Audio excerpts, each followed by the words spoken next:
हाय। Question है कि वीवैप कहाँ से पुल किया गया है इन गूगल शीट्स में। मैं अज्यूम करता हूँ कि आप उन्हीं गूगल शीट्स की बात कर रहे हैं जिन गूगल शीट्स में वीवैप स्ट्रेटजी को यूज़ किया गया है या वीवैप के डेटा को सेट किया गया है। तो मैं आपको बताना चाहूँगा, मैं कहीं से भी वीवैप का डेटा पुल नहीं करता हूँ, बल्कि ये कैलकुलेटेड डेटा है और ये आप बड़ी आसानी से कर सकते हैं अपनी किसी भी गूगल शीट में। यहाँ पर मैं आपको दिखा रहा हूँ कि हम दोनों शीट में, जो ये वाला अपना शीट है, इसमें भी हमने कैलकुलेट ही किया है और यहाँ पे भी हमने कैलकुलेट ही किया है। सभी जगह पे कैलकुलेटेड वीवैप्स हैं। कोई भी वीवैप हमने यहाँ पर पुल नहीं किया है किसी भी सोर्स से। और मैं तो ये भी रिकमेंड करूँगा, जो भी जितने भी मोस्टली बाई प्रोडक्ट्स होते हैं आपके, वो आपको कैलकुलेट ही करना चाहिए। वो आपका अच्छा रिजल्ट देता है। अच्छा रिजल्ट इन द सेंस आपको अपनी कैलकुलेशन पे ट्रस्ट होता है। ठीक है, यहाँ पर मैं आपको दिखाऊंगा। यहाँ पर मैं आपके लिए दो सैंपल मैंने रेडी कर रखे हैं, जिसमें मैं ये अज्यूम कर रहा हूँ कि आपके पास में स्पॉट प्राइस आ रहा है। आपके पास में जो स्पॉट प्राइस आ रहा है, या तो आप उसको शॉर्ट करेंगे यहाँ पर। पहले आपका टाइम पहले आना चाहिए, उसके बाद वो धीरे धीरे धीरे धीरे नीचे जाएगा। आपका डेटा वहाँ नीचे रिकॉर्ड होता जाएगा। दूसरी कंडीशन में कि आपका डेटा रिकॉर्ड करके उसको शॉर्ट कर लेंगे, डेटा आपका नया डेटा ऊपर आता जाएगा। ठीक है, यहाँ पर मैंने दोनों ही सिनेरियो लिए हैं। अब दोनों ही सिनेरियो में वीवैप कैलकुलेट करने के लिए बहुत आसान सा मेथड है, बहुत आसान है, आप इसको ध्यान दीजिएगा। इसमें बाद में आप डेकोरेट करने के लिए इसको कुछ भी कर सकते हैं। इसमें दुनिया भर के फार्मूला, इफ एरर, इफ, वो लॉजिक आप अपना लगा लीजिए। बट लेकिन यहाँ पर जो बहुत सिंपल है, एवरेज मैं यूज़ करने वाला हूँ, तो आप, ताकि आपको समझ में आए। वीवैप के लिए हम इक्वल टू टाइप करेंगे और एवरेज फार्मूला सीधा सीधा लगाएंगे। यहाँ पर देखेंगे AVRA, ये वाला आपको फार्मूला लगाना है, एवरेज लगाना है। यहाँ पर आपको दिखा रहा है वैल्यू 1 टू वैल्यू 2, ऐसा दिखा रहा है। आपको सिंपली रेंज कुछ भी सेलेक्ट कर लेना। आप बाद में जब रेंज सेलेक्ट करेंगे, जहाँ से डेटा है B2 टू B तक, आपको ये सेलेक्ट करना है और सिंपली इसको आपको एंटर मार देना है। ये तो हो गया आपका यहाँ पर वीवैप जो इस टाइप के उसमें है। ठीक है, आप इसको नीचे ड्रैग कर दीजिए। जो भी आपका डेटा है उसका आपका वीवैप बड़ी आसानी से कैलकुलेट हो गया। ये आपका सिंपल तरीका है यहाँ पर इस टाइप का कैलकुलेट होने का। अब इसमें हुआ क्या है, मैं आपको वो भी बता रहा हूँ। ये जैसे यहाँ पर 603 है, तो यहाँ पर वो पहले एवरेज को, उसी एवरेज को मानेगा। ठीक है, उसी वैल्यू को एवरेज मानेगा। दूसरा आपका ये वाला एवरेज को मानेगा, तो इसमें आपका दोनों वैल्यूज को सम कर लेगा। आप यहाँ देखिए, यहाँ पर आ भी जाएगा।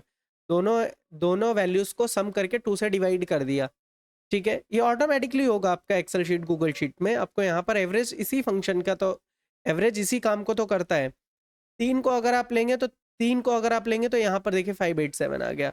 ऐसे करके आप बढ़ाते जाएंगे। आप यहाँ तक करेंगे तो जो भी यहाँ पर आएगा 572.46 है, तो यहाँ पर आ गया।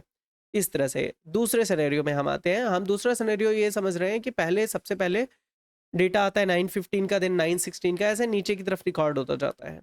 यहाँ पर हम जो करने वाले हैं, इक्वल टू टाइप करेंगे, सेम वही फॉर्मूला। ठीक है, एवरेज टाइप करेंगे। एवरेज आने के बाद यहाँ पे हम क्या करेंगे, अब इसमें डेटा तो पहले आया है और हमको एवरेज निकालना है आगे आने वाले डेटा तक का। तो उसके लिए हम क्या करेंगे, हमारे पास डेटा ये है, पहले पहला G2 अब इसमें हमें क्या करना होगा, एक तो हमको लॉक ही रखना है। क्यों? क्योंकि नीचे की तरफ जो डेटा आएगा वो आपका ऐड होता जाएगा।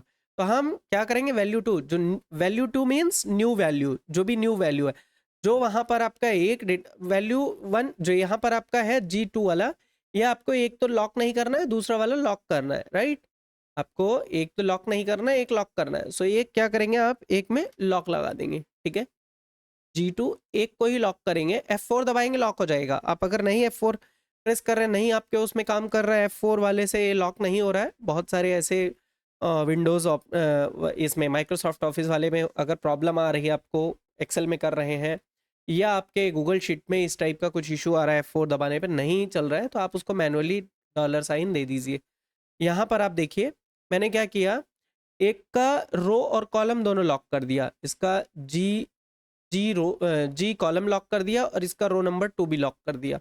मीन्स ये वाला आपका जो सेल है G2, ये परमानेंटली लॉक हो गया इसके लिए अभी। ठीक है, और वहां पर दूसरे में रो नंबर G मैंने लॉक कर दिया है, कॉलम नंबर G लॉक किया है, बट रो नंबर 2 आपका लॉक नहीं है, मतलब वो रो अपने आप लेता जाएगा। एंटर किया हमने, यहाँ पर आ गया देखिए 603, बिकॉज वो सिंगल यूनिट, जो पहला डेटा है उसी को वो एवरेज कंसिडर कर रहा है। अब उसको ड्रैग कर दीजिए। ठीक है, अब जैसे ड्रैग करेंगे देखिए यहाँ पर सेम उसी टाइप का डेटा आ गया। अब इसको ड्रैग करते जाइए, लास्ट में 465 वाला डेटा आपको मिलेगा जो ऊपर टॉप में आया है पहले वाले उसमें, दिखा दे रहा हूँ। आप इसको करिए यहाँ पर, देखिए 465.52 यही आपको पहले वाले सिनेरियो में यहाँ पर मिलेगा। तो इस तरह से आप अपना वीवैप कैलकुलेट कर सकते हैं, आपको कहीं से पुल करने की ज़रूरत नहीं है। और ये किसी भी एप्लीकेशन में जो भी आप यूज़ कर रहे हैं वहाँ सभी जगह पे यही एप्लीकेबल है। ठीक है, थैंक यू।